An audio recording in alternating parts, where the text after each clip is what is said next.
Salut la famille, je suis de retour pour vous jouer à un joli tour. C'est que vous m'avez manqué quand même, je dois l'avouer. Mais j'en ai profité pour scruter l'info. Et une fois encore, je suis tombée sur un truc pas vraiment jojo. Je sais pas si vous avez vu ce qui se passe dernièrement là au Sénégal. Franchement les gars, c'est hyper chaud. Depuis quelques jours, c'est carrément des scènes de guérilla urbaine qu'on peut observer sur le territoire sénégalais. Pourtant, pour ceux qui connaissent un peu la région, on la considère plutôt comme un îlot de stabilité en Afrique de l'Ouest. Donc un tel scénario, c'est assez surprenant. Mais une fois que tu t'intéresses au dos, tu comprends mieux ce qui se passe. Alors tout est parti d'une plainte pour viol et menace de mort déposée par une masseuse. Contre qui? Eh bien contre le chef de l'opposition, Ousmane Sonko, l'homme pressenti comme l'un des principaux concurrents de la présidence 2024. Alors voilà, le gars se rendait à sa convocation suite à cette plainte, et sur la route, eh bien, il s'est officiellement fait arrêter pour trouble à l'ordre public. Seulement, pour les manifestants, tout ceci n'est qu'une grosse machination pour tenter de le liquider. Mais au final, tout ce grabuge là, tous ces événements ne tournent pas simplement autour de Ousmane Sonko. C'est un sentiment de ras-le-bol qui a mené à tout ça. Ces jeunes ne travaillent pas, sont pour 90% des chômeurs. Il y a l'ensemble des problèmes accumulés qui ont fait que les gens sont sortis spontanément.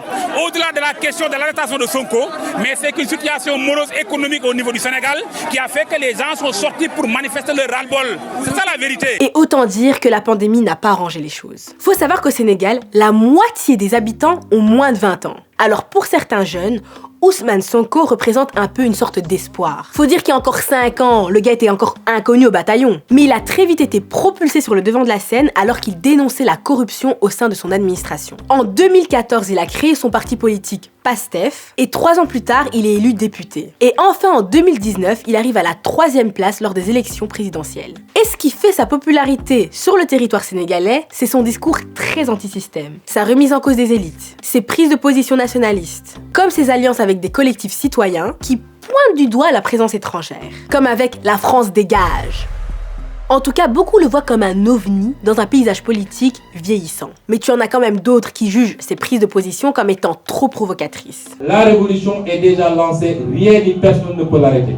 Reste que son positionnement fait écho au sein de la jeunesse sénégalaise fortement touchée par le chômage. Rien qu'à Dakar, la capitale du pays, 18% des moins de 35 ans sont touchés par ce chômage. Autant dire que Ousmane Sonko est une véritable menace pour la présidence en place menée par Macky Sall. Et la façon dont les événements sont en train de se dérouler actuellement vient en attester visiblement. Faut le dire les gars, ce qui se passe au Sénégal peut facilement être qualifié d'atteinte à la démocratie. Le président Macky Sall, nous lui avons fait confiance le 23 juin, on s'est battus tous pour qu'il accède au pouvoir. Et aujourd'hui, une fois au pouvoir, il fait le même jeu de tous les présidents africains. 4 manifestants ont été tués. Une vague d'arrestations se fait ressentir sur tout le pays avec des manifestants qui sont torturés et menacés. Et à côté de ça, t'as quand même 2 chaînes de télévision privées qui ont été suspendues après avoir diffusé des images des manifestations. Alors on les a tout de suite accusés d'attiser la violence. Pompon sur la Garonne, c'est qu'ils ont quand même limité la diffusion de photos, vidéos, audio, etc.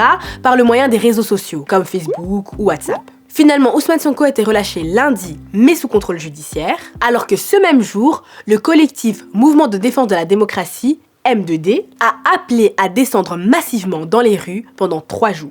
Alors même si le soutien apporté à Sonko peut diviser la population en plusieurs camps, le constat d'un pays qui est à bout de souffle est évident. Souvent pris pour exemple pour sa démocratie par rapport à ses voisins, on peut penser que cette démocratie n'est finalement présente que lorsque ça les arrange. Parce que si des personnes sont prêtes à mettre leur vie en danger, c'est peut-être parce qu'ils courent un danger beaucoup plus grave. C'est vrai qu'on a souvent tendance à penser que les réfugiés de guerre sont les seuls à être légitimes. Mais les réfugiés socio-économiques le sont tout autant finalement. Faut savoir que depuis le début du mois d'octobre 2020, la marine sénégalaise a déjà secouru une dizaine de pirogues, comprenant plus de 600 personnes, qui se dirigeaient vers les îles Canaries dans l'espoir d'un avenir meilleur. Et parmi eux, vous vous doutez bien, de nombreux jeunes. Bon, nos retrouvailles ne sont pas faites sur un sujet des plus fun, mais vous êtes d'accord, fallait en parler. Alors n'hésitez pas à me faire part de votre témoignage ou de votre ressenti sur cette affaire en commentaire, et moi en attendant de vous lire, je vous dis de prendre soin de vous la famille.